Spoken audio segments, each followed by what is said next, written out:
Hello, my name is Zachary Petrie, and this is the mobile cottage. Um, just finished building it last month, December 2014. Started in August 2013, so just under 18 months. Um, we're here in North Oakland, almost South Berkeley. I built it here in the backyard of the home that I rent. Um, Built it by myself. I did have, there were 2 days where I had a couple friends help me out. Thank you, David. Thank you, Simon. Um, but other than that, it was just me. And I did have an electrician come in and look at the work and sign off on it just to make sure that everything was wired properly. Um, but let's take a tour. So this is the outside. We will start with the lattice. So I wanted to utilize space. The front porch area is too small to have potted plants, so I actually put a membrane in there and poured soil into the walls, and because I wanted ivy to come up the lattice. So there's ivy in there, and it's winter time here, so the ivy's kind of in winter mode.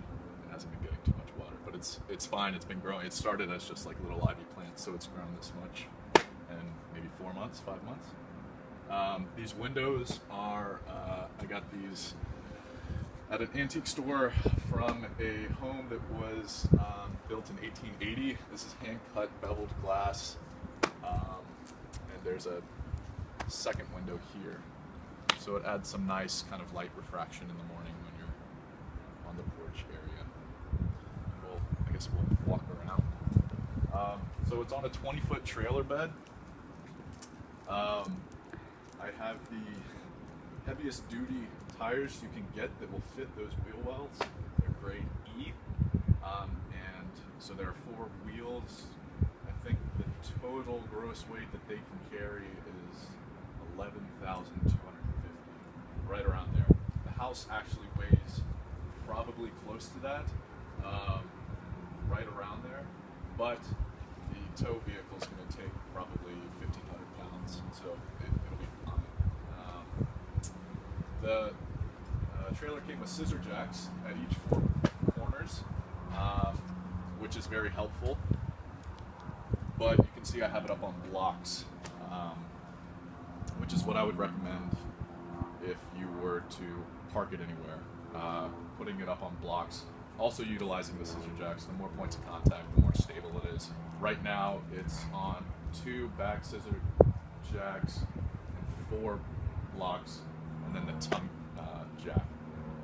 So that's 7 points of contact, and it's stable. The only thing, like if you're in the loft space and moving around, you can feel it move a little bit, but it's pretty solid.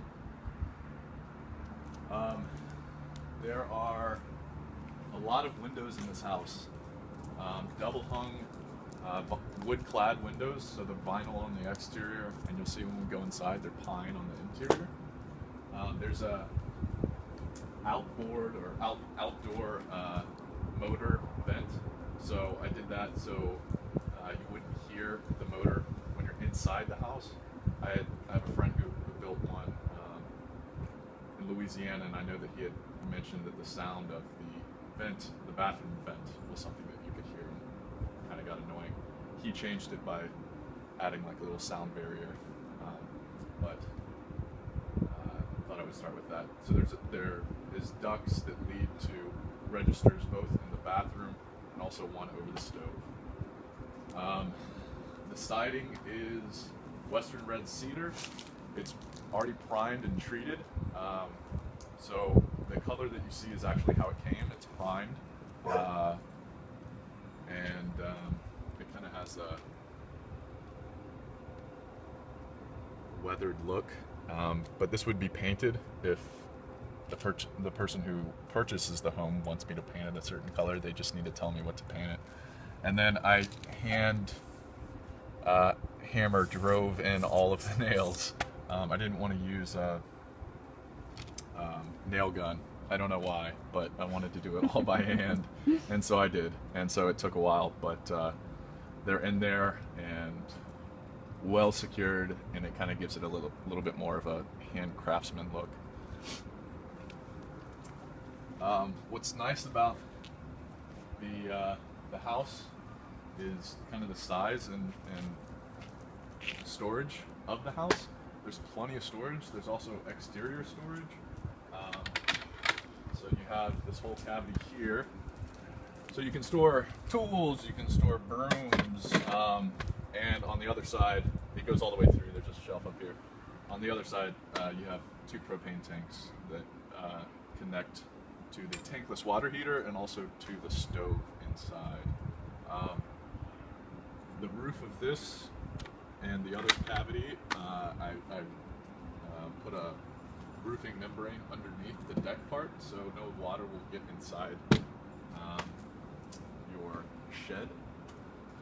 And it's also strong enough to support your weight. So I thought, being that that's the master loft space, I thought it would be good to have kind of a fire escape if you needed. So that's why it's tiered like that, so you can, God forbid something were to happen, you'd be able to climb down.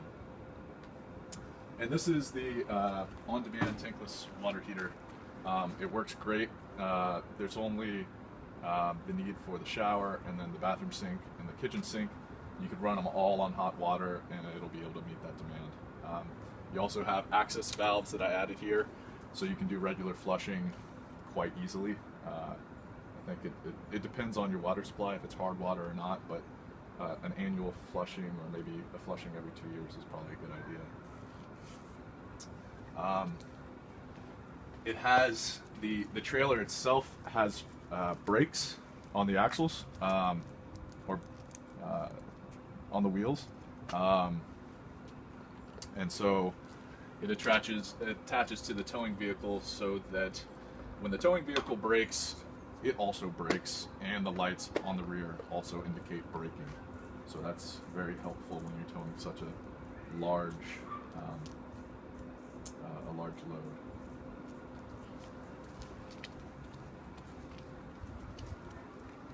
So I guess this is kind of the front of the house. I mean, ideally, if I were to live in this house, I would set it up, put it on blocks, take off the wheels, and then do a dry stack wall around it, and it wouldn't look like a trailer, which is kind of what I was hoping to do.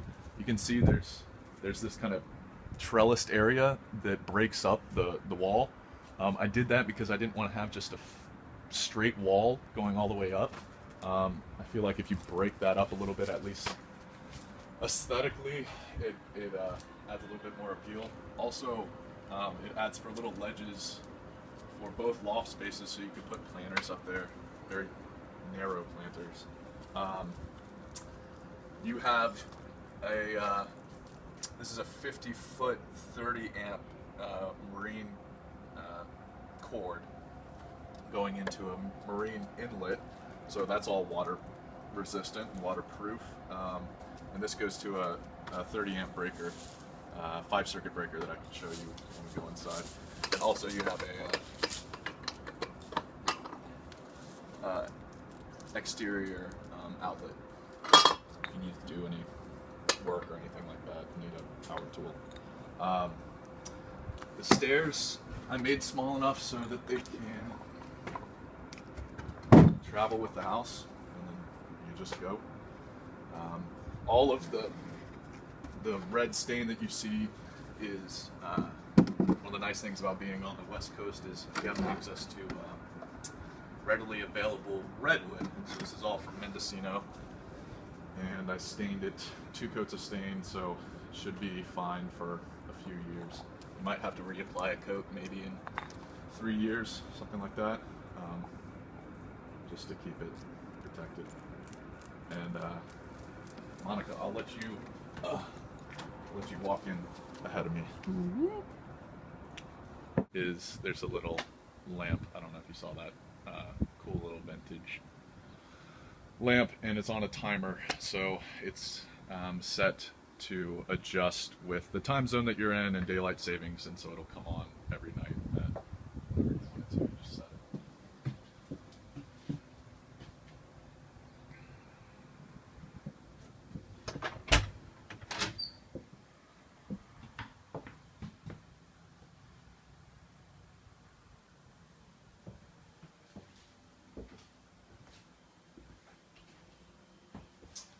So this is the interior of the house. Harvey coming in.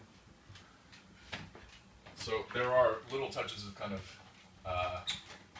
refurbished antique items.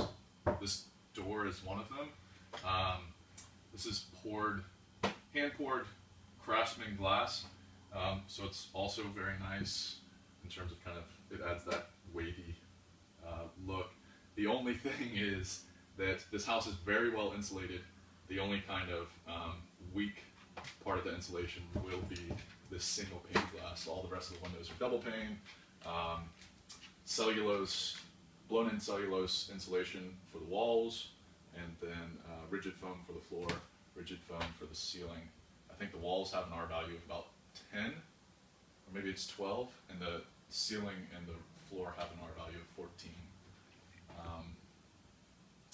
And all of this door and also the door to the bathroom and the study, they're antique with antique hardware, so it's skeleton keys, these old-timey keys that take a little bit of love, but it also has a latch if you don't want to use the skeleton key and you just want to latch it. So as I mentioned outside, what I think is also unique about this house is all the storage space. Good job, bud. So you have 8 drawers I built it for one person, but you could really have 2 people living here with all the space. And then you also have closet space for your hat, and then pants, suit, whatever. Also storage down here. This is the 5-circuit breaker, 30 amp. Right now it's wired for 120 volt. You can set it up if you took it to an RV park. Just switch out the bus bar and then split the wiring to accept 240. So within 5 or 10 minutes you can make the adjustment. You just need to know what you're doing. So, and I could explain that to whoever bought this if they wanted to take it to a RV park or trailer park. And then another storage space. Harp, why don't you maybe go outside? So, place for shoes, coat, more socks or something, hats. More drawers. It's kind of a unique size drawer. I don't know, maybe baking sheets or whatever. But right now, everything that's in there is like warranties and explanation of appliances and extra light bulbs. This is all custom built. I made this to fit the space. It's mostly solid red oak, and then red oak ply, and finished with coats of polyurethane. Everything was also nailed in by hand, set with nail sets, and then putty over, and then stained and coat of polyurethane. So the storage spaces also act as the stairs. So you can climb up to the loft space, and I'll let you come up here, Monica, to see. There's kind of the guest loft, which would fit a single bed or twin, and then the master loft would fit a full-size bed or a queen-size tatami mat, which is what I built it for. Right now there's a queen-size futon up there, which you'll see. Do you want to come up here? Mm-hmm.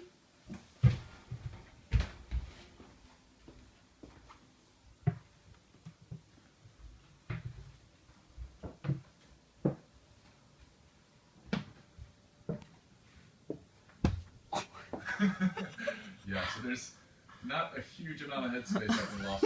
So I was just showing. It's a 20-foot long trailer.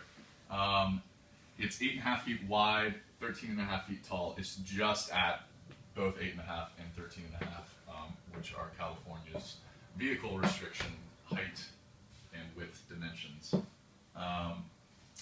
So that means that there is only so much headroom you can have, and you need to parse it among both the first floor and the loft space. So the loft space if I could show you, I'll show you kind of. I'm 6'2", so I built this to be to accommodate my height. I'm good right now, and then I have to kind of kneel down. So this is the master loft, and there's a little cavity here that you can put a dresser or whatever you want beside your bedstand.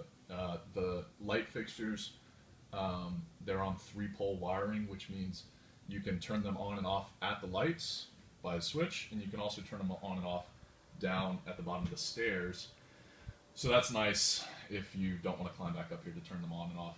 And also, all of the lights are dimmable, which is also, you can set the mood or whatever. Anyone that's come in is always asking, what is this? Why did you put this here? So with the outdoor motor vent that I showed you, one of the registers comes here, right above the stove. And I didn't really want it hanging out in space and just ending, so I just added this, and with the idea of hanging plants or maybe growing herbs. And then also you can put hangers on this side and hang your pots and pans if you have maybe nice copper pans or cast iron pots or something like that. The stove is quite large. We baked these cookies in the stove.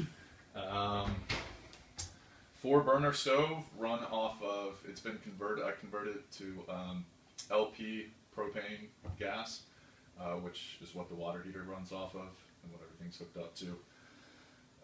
Works fine. Oh, that's the oven.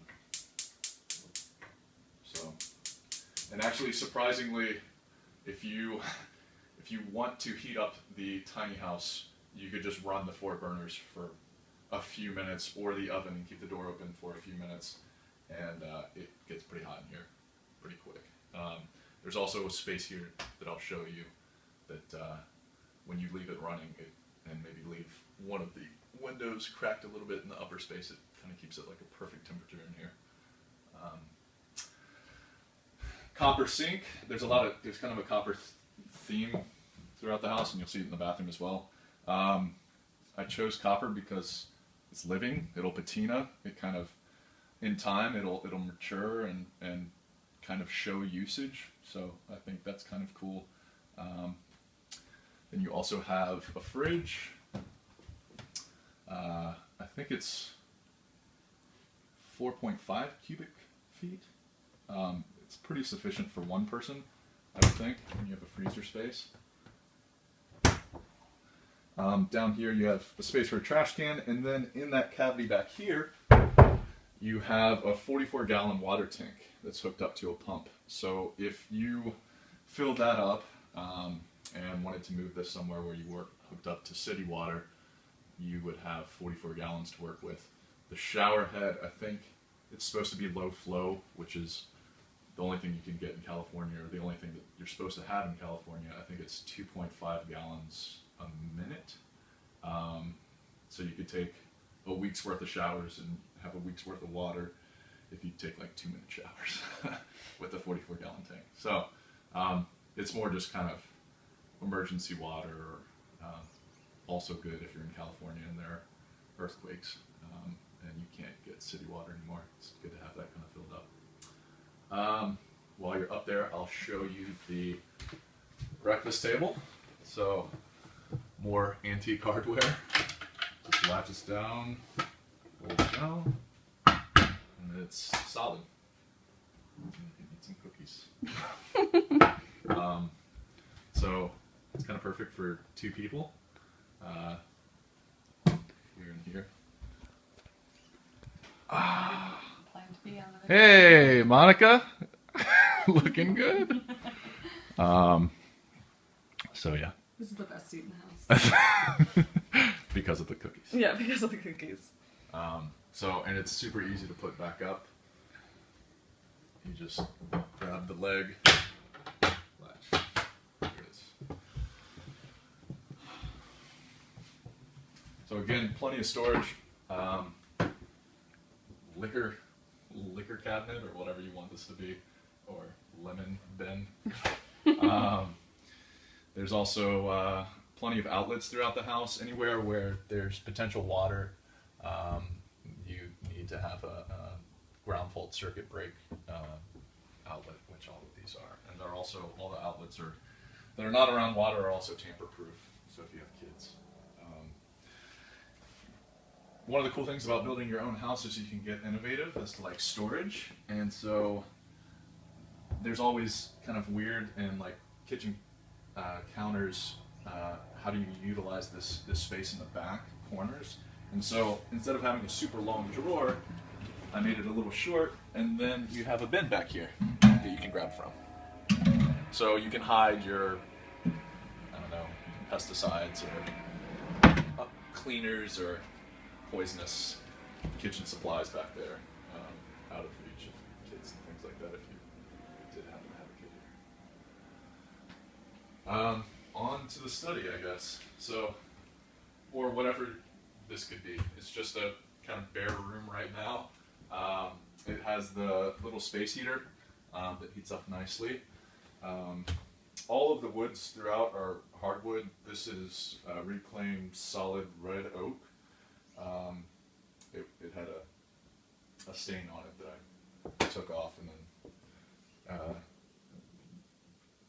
coated with polyurethane. And then in there, that's stained maple that was also reclaimed. And let's see, the loft space, more redwood used for kind of the rafters in this room and the joist to the loft above. This is also maple. All the trim is pine. Everything has at least 2 coats of finish on it to protect the wood.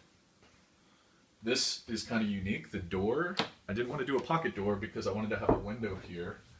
And I wanted to save space, so I have these hidden hinges that allow the door to be the door to the bathroom as well as the door to the study.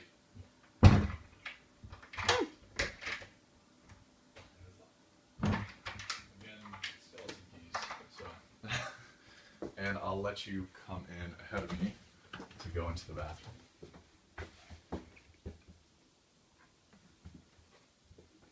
So the bathroom right now has a composting toilet. It's a nature's head, self-contained. It separates, it hasn't been used yet. It separates solids and liquids. So trap for the solids, liquids go in there, and then you empty out the liquids separate. The solids, you add peat moss to, and it helps decompose the solids down. I've heard that it requires very minimal removal, which is quite nice, and it's vented as well, so there should be no smell. I have a friend who uses this in his tiny house, and he highly recommended it, so I got it. It was built for small sailing boats. You have the register in here. One of the things about having a solid wood bathroom is you want to make sure it's well ventilated, so always have the vent on whenever you're taking a shower. There's also a little bit of a medicine cabinet that I built, also reclaimed wood. Your light, and another ground fault outlet here. And then again, more copper kind of running throughout. And let's see. Can you kind of see the shower? Okay.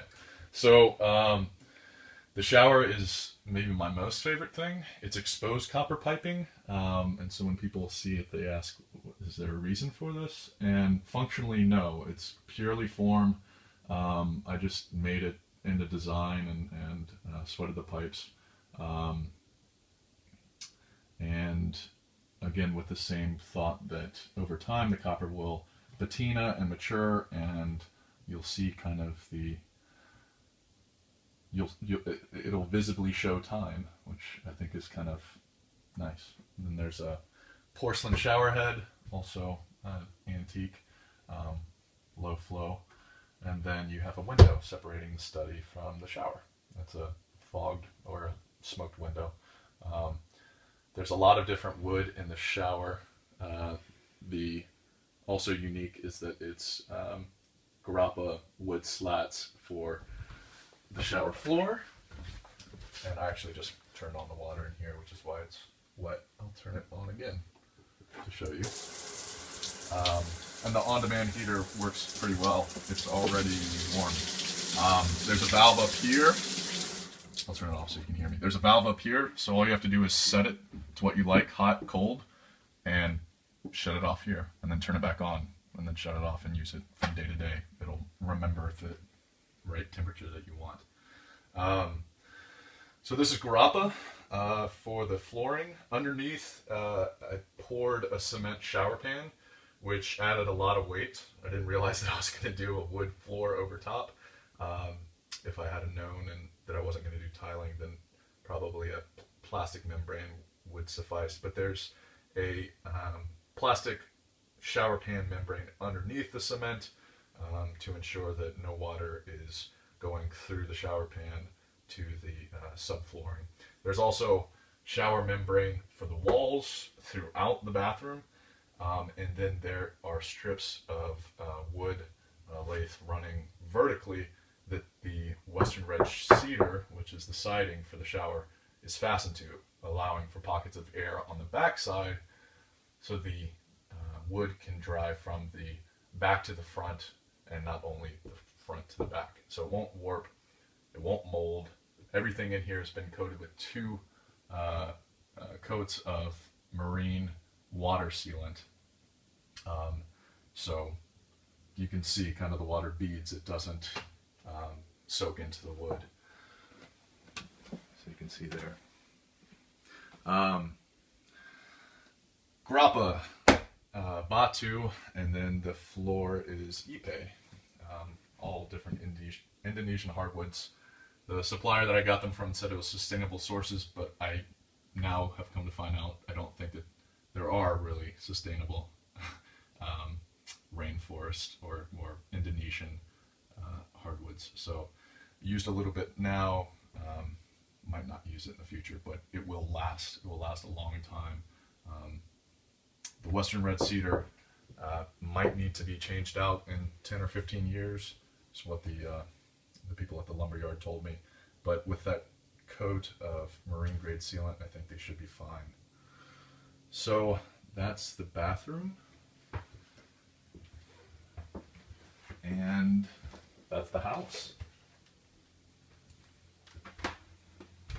If you have any questions, I'll post my contact information, and I'm happy to answer any questions. If you're interested in building one yourself, if you're looking to buy and you do not live in California and you have questions, happy to answer questions.